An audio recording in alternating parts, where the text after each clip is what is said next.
আসসালামু আলাইকুম। সবাইকে শুভেচ্ছা জানাচ্ছি। মাসুম মাহবুব। পৃথিবীর যেই প্রান্ত থেকে যারা দেখছেন সবাইকে শুভেচ্ছা। যারা পরবর্তী দেখবেন তাদের জন্য শুভেচ্ছা। দর্শক, গুরুত্বপূর্ণ খবরটি আজকে দিতে চাই এরকম যে ডোনাল্ড ট্রাম্প অবশেষে একা হয়ে পড়েছেন। তার সামনে এখন অন্ধকার ছাড়া কিছু দেখা যাচ্ছে না। আজকে তিনি স্পষ্ট করে বলেছেন যে তার অনুমতি ছাড়া নেতা সাহেবের দেশটি ইরানের গ্যাস ফিল্ডে হামলা করেছে। আবার সেই দেশটি বলছে যে না, নেতানিয়াহুর দেশটি বলছে যে ট্রাম্পের অনুমতি নেওয়া হয়েছে। তাহলে সত্যটা বলছে কে? ২ নম্বর গুরুত্বপূর্ণ খবর, ইরানের নিউক্লিয়ার সাইডের বড় রকম হামলা হয়েছে। এখনো ইউরেনিয়াম ছড়িয়ে পড়েছে কিনা, রেডিয়েশন ছড়িয়ে পড়েছে কিনা এটা নিয়ে আলোচনা চলছে। ইরানের পররাষ্ট্রমন্ত্রী আজকে খুব শক্ত স্টেটমেন্ট দিয়েছেন এবং রয়টার্সের বর্ণনা অনুযায়ী আমেরিকা যে ইরানের ভেতরে স্থল অভিযান শুরু করবে বা কমান্ডো নামাবে তার ব্যাপারে ইরানের প্রতিক্রিয়া এসে গেছে ইতিমধ্যে।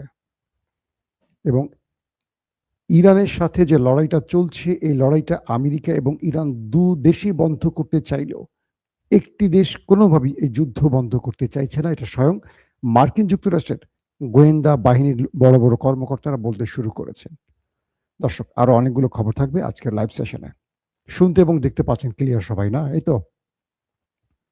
প্রথম যে খবরটি দিয়ে শুরু করতে চাই, যখন ইরানের পররাষ্ট্রমন্ত্রী আব্বাস আরাকচি একটি স্টেটমেন্ট দিয়েছেন, তার আগে মার্কিন যুক্তরাষ্ট্রের কাউন্টার টেররিজমের রিটার, যিনি কিছুদিন আগে পদত্যাগ করেছেন, তিনি খুব শক্ত একটি বক্তব্য দিয়েছেন। তিনি কিন্তু ট্রাম্পের উপর নাখোশ থেকে বা এই যুদ্ধ বন্ধের জন্য বা এই যুদ্ধে নিজেকে জড়াবেন না বলেই এই গুরুত্বপূর্ণ পদ থেকে পদত্যাগ করেছেন। গতকালকের খবর এটি। আজকে তিনি বললেন এই যুদ্ধ আমেরিকানদের নয়, এটি ওই দেশটির। বুঝছেন তো কোন দেশটি? তিনি বলছেন আমেরিকার জন্য থ্রেট ছিল না ইরান, কিন্তু ওই দেশটি ট্রাম্পকে ফাঁদে ফেলে এই যুদ্ধে টেনে এনেছে। তিনি বলছেন ইরানের কাছে নিউক্লিয়ার তৈরির এমন কোনো তথ্য তাদের কাছে বা মার্কিন গোয়েন্দাদের কাছে ছিল না, কিন্তু ওই দেশটি বুঝিয়েছে ইরান ১ সপ্তাহের মধ্যে বা ২ সপ্তাহের মধ্যে নিউক্লিয়ার তৈরি করে ফেলবে। কয়েকটা দেখেন, ভালো করে খেয়াল করেন। পাশাপাশি সেই দেশটি বলছে ইরানের যিনি সুপ্রিম কাউন্সিলের সেক্রেটারি ছিলেন আলী লারিজানি, তার সাথে ব্যাক চ্যানেলে যুদ্ধ বন্ধের আলোচনা চলছিল। এই তথ্যটি আমেরিকার গোয়েন্দাদের মাধ্যমে সেই দেশটি জেনে যায়। ওই দেশটি, আমরা এখন ওই দেশটি বলবো, বুঝছেন? বুঝে নেবেন। অর্থাৎ মার্কিন যুক্তরাষ্ট্রের একজন গোয়েন্দা অফিসার বলছেন যে আলী লারিজানির সাথে গোপনে বা ব্যাক চ্যানেলে যুদ্ধ বন্ধের আলোচনা চলছিল। সেখানে আমেরিকা কি চায়, ইরান কি চায়, ইরানের শর্তগুলো কি, এগুলো নিয়ে কথা চলছিল। একদিকে যুদ্ধ চলছিল ব্যাক চ্যানেলে, ওমান বা অন্য কোনো রাষ্ট্রের মাধ্যমে ব্যাক চ্যানেলে কথা চলছিল। এটি ওই দেশটি বুঝে ফেলে এবং সঙ্গে সঙ্গে তাদের এজেন্টদের মাধ্যমে তার অবস্থান নির্ণয় করে এবং তাকে মেরে দেয়, হত্যা করে। কারণ ওই দেশটি চায় না যুদ্ধটা বন্ধ হোক। আমি আপনাদেরকে আজকের দ্বিতীয় লাইভেও বলেছি, যেটা ইফতারের পরে করেছিলাম। কি বলেছিলাম সেখানে? যে তারা যুদ্ধ বন্ধ করতে চায় না, কারণ তারা জানে ইরান ধ্বংস হলে মধ্যপ্রাচ্যে তারা গ্রেটার ইসরায়েল তৈরি করবে এবং তাদের দাজ্জালের আগমন ঘটবে। তারা থার্ড টেম্পল তৈরি করবে। তাদের একটা বিশাল প্ল্যান নিয়ে তারা আছে। যখন তারা প্ল্যান নিয়ে এগুচ্ছে, আরবরা অঘোরে ঘুমাচ্ছে। নাক ডাকা শব্দ পাচ্ছি আমরা অনেক দূর থেকে। আরবের রাজা বাদশারা পেট্রোডলার কামিয়ে আরাম আয়েশ করছেন। একজনের 14টা 15টা করে বউ আছে, এগুলোর বাচ্চা পয়দা করছেন, খাচ্ছেন যাচ্ছেন, আর অবসরে তারা পৃথিবীর বিভিন্ন দেশে গিয়ে বিলাসিতা জীবন কাটাচ্ছেন। কিন্তু তারা গ্রেটার ইসরায়েল তৈরির স্বপ্নে কাজ করছে, আর তাদের সামনে প্রধান বাধা ইরান। মার্কিন গোয়েন্দা অফিসার বলছেন এই যুদ্ধ ওই দেশটি বন্ধ করতে চায় না, আর তাই যারাই আলোচনা করতে চায় বা যুদ্ধ বিরতিতে নেপথ্যে কাজ করে তাদেরকে তারা কৌশলে মেরে দিচ্ছে। এই বক্তব্যটি ডোনাল্ড ট্রাম্পকে তিনি দিয়েছিলেন, কিন্তু ট্রাম্প কথায় কান দেননি। সেদিকে হাঁটছে এখন মার্কিন যুক্তরাষ্ট্র। তারা বুঝতে পারছে পুরো রাষ্ট্রের ভেতরে, আমি গতকালকে আপনাদের বলেছিলাম, ট্রাম্পের জনপ্রিয়তা 80% কমে গেছে। আগামী মধ্যবর্তী নির্বাচনে তিনি গোহারা হারবেন, সেই লক্ষণ টের পাওয়া যাচ্ছে। সিএনএন বলছে পৃথিবীর সবচেয়ে অপছন্দের দেশ হিসেবে ওই দুটো দেশ তালিকাভুক্ত হয়েছে। 1 নম্বর ওই দেশটি, 2 নম্বর ট্রাম্পের দেশটি। এই যে জরিপগুলো কারা দিচ্ছে? মার্কিন গণমাধ্যম, আমি আপনি দিচ্ছি না। ওকে, এটা বাংলাদেশের 71 টিভি দিচ্ছে না, যা বলবে সব মিথ্যা বলবে। সেটা 71 টিভি যা বলবে মিথ্যা বলবে, এটা কিন্তু হাসিনার আমলের কথা বলছি, এটা এই আমলের কথা বলছি না। এই আমলে আমার টিভি দেখা হয় না, হাসিনার আমলেও আমি দেখতাম না ভাই, কিছু মনে করে না, টিভি আমার একেবারে দেখা হয় না। 2 নম্বর বিষয়টি কি, আমেরিকা যখন কথা বলতে শুরু করেছে, ধারণা করা হচ্ছে ভেতর থেকে আরো অনেকেই কথা বলা শুরু করবে। আমেরিকার ডোনাল্ড ট্রাম্প বলেছেন যে তিনি জানতেন না নেতা সাহেবের দেশটি ইরানের গ্যাস ফিল্ডে হামলা করবে। যদি জানতেন তিনি অনুমতি দিতেন না। এই কথাটি কাকে বলেছেন? তিনি গালফ কান্ট্রিকে বলেছেন। কারণ আরবের দেশগুলো ট্রাম্পের উপর ব্যাপক চাপ তৈরি করেছে যে তুমি যুদ্ধের নাম করে আমাদের দেশের 12টা বাজাচ্ছ, তুমি ইরানে মারছো আর ইরান আমাদের মারছে, ফাইজলামি পাইছো? আমার তেল গ্যাস কারা নিচ্ছে? তুমি তো নিচ্ছ, পেট্রোডলার কামাই তুমি তো করছো, তাই না? তুমি তো বাণিজ্যিকভাবে লাভবান হচ্ছে সবচেয়ে বেশি, আমার দেশে ঘাঁটি গেড়ে আমার দেশের তেল বের করে এটা সেটা সবই তো তুমি আছো। তো তুমি আমার দেশের 12টা কেন বাঁচাচ্ছ? আর তুমি ওই দেশটাকে বাঁচাচ্ছ আর আমাকে মারছো, এটা তো হতে পারে না। ট্রাম্প গালফ কান্ট্রিকে বলল আমি জানতাম না। ওই দেশটি হঠাৎ করে আক্রমণ করে বসেছে। তবে তিনি বলছেন, ট্রাম্প বলছেন, এরপর যদি ইরান আর কোনো আরব দেশে বা গালফ কান্ট্রির জ্বালানি বা তেল ক্ষেত্রে হামলা করে, তাহলে আমেরিকা শক্ত প্রতিরোধ গড়বে বা শক্ত জবাব দেবে। কিন্তু আমেরিকা বলছে না যে আগে ইরানের গ্যাস ফিল্ডে কারা হামলা করেছে, ওই দেশটি। কিন্তু সেই দেশের ব্যাপারে আমেরিকা কিছু বলছে না। অর্থাৎ ইরানকে আক্রমণ করা বৈধ, কিন্তু ইরান জবাব দেওয়া অবৈধ। এটা হলো ডোনাল্ড ট্রাম্পের বক্তব্য। যখন ট্রাম্প অস্বীকার করছেন যে তিনি জানতেন না ওই দেশটি ইরানে আক্রমণ করেছে বা করবে, তখন ইসরায়েল বলছে আমরা ট্রাম্পের অনুমতি নিয়ে এই হামলা করেছি। এবার বুঝতে পারছেন খেলা কোন দিকে চলে গেছে? ট্রাম্পের কাপড়টা খুলে ছেড়ে দিয়েছে ওই দেশটি তোয়াক্কা করে না। মার্কিন একজন গুরুত্বপূর্ণ পলিটিশিয়ান বলছেন যে আগে ছিল আমেরিকা ফার্স্ট, এখন দেখছি ওই দেশটি ফার্স্ট। আমেরিকা বড় রকম ফাঁদে পড়ে গেছে ওই দেশটির। যুদ্ধ বন্ধ করে এখন বেরিয়ে আসতে হবে আমেরিকাকে। তো আমেরিকা বলছে যখন যে আমরা ইরানকে শক্ত জবাব দিব যদি আরেকটি হামলা হয় গালফ কান্ট্রিতে, তখন ইরান বলছে যদি আমার দেশে আর একটি হামলা হয় তাহলে আমি গালফ কান্ট্রি কিচ্ছু আর রাখবো না, সব ধুয়ে মুছে ক্লিয়ার করে ফেলবো। আব্বাস আরাকচি বলছেন। ও এদিকে ডোনাল্ড ট্রাম্প পেন্টাগনের জন্য, মানে তার যুদ্ধের এই পরিস্থিতির জন্য আরো $2 বিলিয়ন মার্কিন ডলার চেয়েছে। বুঝতে পারছেন, বিশাল অ্যামাউন্ট চেয়েছে যুদ্ধের জন্য। আব্বাস আরাকচি এই বিষয়ে একটি স্টেটমেন্ট দিয়েছে। তিনি বলছেন যে আমেরিকা মাত্র 2 সপ্তাহের যুদ্ধে যদি টাকা চাইতে হয় রাষ্ট্রের তহবিল থেকে, এই যুদ্ধ তো আরো লম্বা সময় চালাবে ইরান। আমেরিকা প্রস্তুত থাকো, তোমাকে ট্রিলিয়ন ডলার খরচ করতে হবে। তিনি বলছেন আমেরিকার জনগণ তোমরা তোমাদের ট্যাক্সের টাকাগুলো রেডি করো, আমেরিকাকে আরো ট্রিলিয়ন ডলার তোমাদের দিতে হবে, কারণ আসছে দিনগুলো আরো ভয়ঙ্কর আসবে। ট্রাম্পকে ইরানের পররাষ্ট্রমন্ত্রী আব্বাস আরাকচি কি জবাব দিল দেখছেন? দাবার চালের কোন দিক থেকে চাল কোন দিকে যায় আর কোন জায়গার বক্তব্য কোন জায়গায় গিয়ে ভেড়ে। ইরানের এই স্টেটমেন্ট আমেরিকাকে আবারও ধাক্কা দিয়েছে। বলছেন আব্বাস আরাকচি আমরা প্রস্তুত তোমার জন্য, মাত্র 2 দিনে তুমি রাষ্ট্রের কোষাগার থেকে টাকা চাও। এখানে আমেরিকার ক্ষতি হচ্ছে, ইরানের ক্ষতি হচ্ছে, কিন্তু লাভ নেই, কিন্তু লাভ হচ্ছে ওই দেশটির। কে বলছেন? আব্বাস আরাকচি, মার্কিন জনগণকে উদ্দেশ্য করে। দর্শক, ইসলামিক দেশগুলো বা আরব দেশগুলো তারা জরুরি মিটিং করেছে। মিটিং শেষে তারা ইরানের বিরুদ্ধে গেছেন। তারা বলছেন ইরান আরব রাষ্ট্রগুলোর ভেতরে আবাসন বিভিন্ন সিভিলিয়ানদের উপর হামলা করছে, এরকম অনেকগুলো অভিযোগ তুলেছেন। প্রশ্ন উঠছে সুন্দর একটি, তারা কিন্তু ইরানের উপর ক্ষোভ জানিয়েছেন ইরান হামলা করছে, তারা কিন্তু ইরানে যে হামলা হয়েছে তার জন্য ক্ষোভ জানাননি।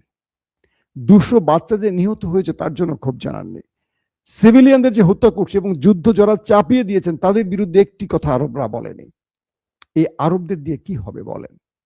যারা যুদ্ধটা চাপিয়ে দিল তাদের নিয়ে কোনো বক্তব্য নেই, কিন্তু যে মার খেয়ে প্রতিবাদ করছে বা আত্মরক্ষায় আঘাত করছে তার বিরুদ্ধে ক্ষোভ জানাচ্ছে। তবে এদের মধ্যে একটি দেশ ভিন্ন পাওয়া গেছে, তার নাম ওমান। ওমান আরবদের এই সুরে কথা বলেনি। ওমান বলছে আমেরিকা তার পররাষ্ট্রনীতি হারিয়ে ফেলেছে। আমেরিকা চলছে এখন অন্য একটি দেশের পররাষ্ট্রনীতির উপর। তার মানে বুঝতে পারছেন তো, খোলামেলা কথা, যে আমেরিকা যে পররাষ্ট্রনীতির ভিত্তির উপর দাঁড়িয়ে আছে এটা আমেরিকার নীতি নয়, এটা ওই দেশের। ওই দেশ এখন এই বৃহৎ আমেরিকাকে চালায়। একটা ছোট্ট দেশ বিশাল আমেরিকাকে এখন নিয়ন্ত্রণ করে। মার্কিনীদের আর ইজ্জত আছে বলেন? কাপড় টাপড় খুলে মোটামুটি ছেড়ে দিয়েছে। এখন কি হবে?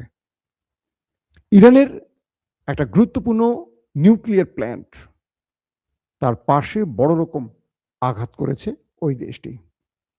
ওই দেশটির নামও বলা বিপজ্জনক।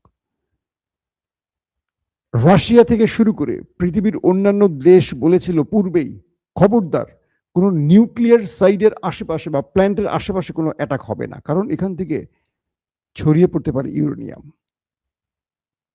এখান থেকে তেজস্ক্রিয়া ছড়িয়ে পড়তে পারে, এটা পৃথিবীর জন্য হুমকি হয়ে যাবে। কিন্তু অবশেষে ইরানের একটি পাওয়ার প্ল্যান্ট, যেখানে নিউক্লিয়ার প্ল্যান্ট মানে যেটা বিদ্যুৎ ব্যবহারের বা বিদ্যুৎ উৎপাদনে ব্যবহারের কাজ চলছিল, সেখানে হামলা করে বসেছে ওই দেশটি। ইরান বলছে এবার তোমাদের ডিমন আমাদের টার্গেটে হবে। অর্থাৎ সেই পাওয়ার প্ল্যান্টে আঘাতটি হয়নি, পাওয়ার প্ল্যান্ট থেকে 320 মিটার দূরে বা এরকম কাছাকাছি একটি জায়গায় হামলা করেছে। তবে এখন পর্যন্ত কোনো খবরে দেখিনি সেখান থেকে কোনো তেজস্ক্রিয়া ছড়িয়ে পড়েছে। এই যে আঘাতগুলো তারা করছে, তারা কিন্তু একটা বৃহৎ আকারের যুদ্ধ চায় এবং এই যুদ্ধে ইরানকে একেবারে শেষ করে দিতে চায়। কিন্তু পুরো পৃথিবী এটার বিরুদ্ধে দাঁড়িয়ে গেছে, কিন্তু তারা কাউকে তোয়াক্কা করছে না। তাদের শক্তিটা কি দেখেন, আমেরিকা ট্রাম্পকে বলছে ট্রাম্প মিথ্যা বলছে, ট্রাম্প আমাদের অনুমতি দিয়েছে। পুচকে একটা দেশ কিভাবে আমেরিকা নিয়ন্ত্রণ করে? কারণ অর্থ ব্যবস্থা, যত রকম মাল, মাথার মধ্যে যত জ্ঞান বুদ্ধি আছে, প্রযুক্তি, সব ওই শালার, মানে আমার বইয়ের ভাইয়ের কথা বলছিলাম আর কি, শালা তাদের কাছে আছে। তারা এখন আমেরিকাকে চালায়। সালাউদ্দিন কাদের চৌধুরী একটা কথা বলেছিল, তার কথাটা এখন বলবো না। তো রয়টার্স বলছে আমেরিকা চূড়ান্ত সিদ্ধান্ত নিয়েছে আগামী সপ্তাহে তারা ইরানে স্থল অভিযান চালাবে। এটা নিয়ে আমি ডিটেল তথ্য আজকের মাগরিবের পরে লাইভে দিয়েছি, এটা আর আমি নতুন করে আলোচনা আনতে চাই না, এটা আপনারা হয়তো বা জেনেছেন। এখন যে বিষয়টি তৈরি হচ্ছে যে ইরান এই যুদ্ধ থেকে বেরোবে কি করে, কিংবা আমেরিকা এখান থেকে বেরোবে কি করে। ব্যাক চ্যানেলে কথা চলছে, কিন্তু এই যুদ্ধটা বন্ধ করতে দেবে না ওই দেশটি। তারা একটা বিশাল টার্গেটে নেমেছে এবং সেই টার্গেটে তারা এখন ইরানের মধ্যে আরো বড় ম্যাসিভ আকারে অ্যাটাক চালাবে। ইরানের আব্বাস আরাকচি বলেছেন যে এই যুদ্ধটাকে একটা বৃহৎ যুদ্ধে ছড়িয়ে দিতে ওই দেশটি 9/11-এর মতো কিছু ঘটাতে পারে এবং আরবের মধ্যে ভয়ঙ্কর কোনো ফলস ফ্ল্যাগ অপারেশন করতে পারে। পুরো পৃথিবী জানে যে এরকম কিছু তারা ঘটাতে পারে, তারা ঘটায়। গুপ্ত হত্যায় মাস্টার কারা আপনারা জানেন, তারাই। আরবদের সতর্ক থাকতে হবে, ইরানদের বিরুদ্ধে গান গাইতে গাইতে তোমরা আরো বড় বিপদে পড়ো না। ইরান বলেছে যদি আমার রাষ্ট্রের ভেতরে আর গুরুত্বপূর্ণ স্থাপনায় আঘাত আসে, আমি গালফ কান্ট্রিকে কিচ্ছু রাখবো না। আমি নেমেছি এই যুদ্ধে মরার জন্য, কাউকে বাঁচিয়ে রেখে আমি মরবো না, মেরে মরে যাব। কে বলছে? ইরান। মার্কিন যুক্তরাষ্ট্রকে মানে কমান্ডো বাহিনী যে নামাবে এটার ব্যাপারে সতর্ক করছে তার দেশের সামরিক বিশেষজ্ঞরা। তারা বলছে ইরান এখন আত্মহত্যার মুডে আছে। তুমি বাহিনী নামাবা খার্ক দ্বীপে বা নিউক্লিয়ার চুরির জন্য, তোমার পুরো বাহিনীকে ওরা শেষ করে ফেলবে। কারণ ওরা এখন যে যুদ্ধে নেমেছে এখান থেকে পেছনে ফেরার জন্য নয়। এই জাতির 5-6 হাজার বছরে কোনো পরাজয়ের ইতিহাস নেই। কেবল খেলাফতের সময় তারা পারস্যরা একবার পরাজিত হয়েছে। পৃথিবীর বহু সাম্রাজ্য পরাজিত হয়েছে। ইরানিদের বা এই পারস্য জাতির ইতিহাসটা একটু ঘাটলে দেখবেন। মার্কিন সামরিক বিশেষজ্ঞরা পেন্টাগনকে সতর্ক করছে, তোমরা কমান্ডো নামাবার আগে চিন্তা করো, কারণ ইরান প্রয়োজনে খাড়দ্বীপটাই ধ্বংস করে ফেলবে। যদি তোমাদের বাহিনী নামে, পুরো বাহিনী শুধু খাড়দ্বীপ তলিয়ে ফেলবে, সাগরের নিচে ডুবিয়ে দিবে, ইরান ছাড়বে না। আর ইরান বলছে, যদি আমার দেশে আবারও হামলা হয়, আমি গালফ কান্ট্রির কিচ্ছু আর বাকি রাখবো না, নিজে তো ডুববো, ওদেরকে নিয়ে ডুববো। এখন গালফ কান্ট্রির উচিত ট্রাম্পকে চাপ দিয়ে যুদ্ধ বন্ধ করা, কারণ সম্মিলিতভাবে ইরানের কিছু করতে পারবে না ওরা। কারণ ইরান তো বেঁচে যাওয়ার জন্য লড়াই করছে না, ইরান এই যুদ্ধটা করছে শত্রুকে হয় মুছে ফেলবে, নিজে মুছলে তাকে নিয়ে মুছবে, একা না। ইরান একা শেষ হবে না, তাকে নিয়ে শেষ হবে। তো এই নীতিতে যারা লড়াই করে তাদের পরাজিত করা যায় না, কোনোভাবেই যায় না। আমেরিকা 20 বছর আফগান থেকে বিজয় নিতে পারেনি, ইরান থেকে কি বিজয় নিবে কমান্ডো বাহিনী নামিয়ে? তারা ফেরত যেতে পারবে? যেখানে নামবে সেখানে মাইন পুঁতে রেখে দিয়েছে ইরান, শুধু উড়বে, আসবে আর উড়ে ছাতু হয়ে আকাশের দিকে চলে যাবে। এখন এই মুহূর্তে যে কোনোভাবে এই যুদ্ধটা বন্ধ করা খুব জরুরি। যদি এই যুদ্ধটা বন্ধ করতে না পারে, এটা অনেক বড় দিকে চলে যাবে। কারণ এরপর যদি ইরানের কোনো নিউক্লিয়ার সাইডই অ্যাটাক করে বসে ওই দেশটি, ইরান ডিমোনা উড়িয়ে ফেলবে, তাহলে মধ্যপ্রাচ্য, পুরো মধ্যপ্রাচ্য তেজস্ক্রিয়তা শেষ হয়ে যাবে। আর যেভাবে এগুচ্ছে, একজন একজনের গ্যাস ক্ষেত্রে, তেলের পয়েন্টে হামলা করছে, আগামী দিনে তেল গ্যাস থেকে পৃথিবী মুক্ত হয়ে যাবে। অর্থাৎ ইমাম মাহাদি আসার আগের যে সিমটমটি আমরা জানি, যে সে সময় পৃথিবীতে আর কোনো প্রযুক্তি থাকবে না। এই যে আপনারা আমার কথা শুনছেন, মোবাইল, ইন্টারনেট কিচ্ছু থাকবে না, মানুষ সেই আগের যুগে চলে যাবে, একদম আগের যুগে। সেই দিকটাই যাচ্ছে। দেখেন যেভাবে তেলের গ্যাস ফিল্ডে হামলা চলছে, তেল গ্যাস ছাড়া ইন্টারনেট ব্যবস্থা চলবে, মেশিনগুলো চলবে, কোনো সিস্টেম চলবে, টিভি চলবে, মোবাইল চলবে, বিদ্যুৎ ব্যবস্থা থাকবে, সব তো ভেঙে চুরমার হয়ে যাবে। তো এরা পৃথিবীকে ধ্বংস করে ফেলছে। এরা এদের নিজেদের স্বার্থে কামড়াকামড়ি করতে গিয়ে যুদ্ধে জয়ের জন্য তারা টার্গেট করছে কি এখন গ্যাস তেল ফিল্ডগুলোকে। এগুলো তারা তৈরি করছে না, আল্লাহ প্রদত্ত। এখন এগুলো ধ্বংস করে কেউ কোনো মানে লাভ ঘরে তুলতে পারবে? আজকে মধ্যপ্রাচ্যের তেল কি মধ্যপ্রাচ্য ভোগ করছে? পুরো পৃথিবী পাচ্ছে। ইরানের তেল পাচ্ছে না, রাশিয়ার তেল পাচ্ছে না, আজারবাইজানের তেল পাচ্ছে না? পাচ্ছে তো। তাহলে আমেরিকার তেল ক্ষেত্র আছে, আছে কিনা? বাংলাদেশের আছে। এই তেল আমরা ওই দেশ থেকে এনে আমরা আমাদের মেশিনগুলো চালাই, আমাদের শ্রমিক চলে, আমাদের কল কারখানা, শিল্পনগরী চলে। তো যেদিকে যুদ্ধ যাচ্ছে এটা খুব বিপজ্জনক দিকে মোড় নিচ্ছে। ট্রাম্পকে এখনই বুঝতে হবে তিনি ট্র্যাপে পড়ে গেছেন, তিনি চারদিক থেকে কোণঠাসা হয়ে গেছেন, আমেরিকার ভেতর থেকে তিনি সাপোর্ট পাচ্ছেন না, পাশাপাশি তিনি এখন মিথ্যাচার করে বাঁচতে পারছেন না। তার বিরুদ্ধে তার কাপড় খুলে দিচ্ছে তার বন্ধু নেতানিয়াহু। তার মানে আসছে দিনগুলো খুব বিপজ্জনক দিকে মোড় নিচ্ছে। ট্রাম্প যদি ভুলেও স্থল অভিযান শুরু করে, আমার বিশ্বাস এই কমান্ডোরা আর ফেরত যেতে পারবে না। তখন ট্রাম্প বাধ্য হয়ে নিউক্লিয়ার অ্যাটাক চালাতে পারে ইরানে। আর ইরানও হয়তো বা নিউক্লিয়ার এতদিন রেডি করে ফেলেছে, তাদের উপর আক্রমণের সুযোগ বা কোনো পসিবিলিটি তৈরি হলে আক্রমণ হতে পারে ইরানে। দেখা যাবে তার 2-1 ঘন্টার মধ্যে বা একদিন 2 দিন আগেই তারা নিউক্লিয়ার টেস্ট করে বসতে পারে ইরান। ইরানের ভেতরে ভেতরে শোনা যাচ্ছে তারা এখন নিউক্লিয়ার তৈরিতে দ্রুত কাজ করছে। আমরা জানি না কোনটা সত্য কোনটা মিথ্যা, কি হবে কি হতে পারে।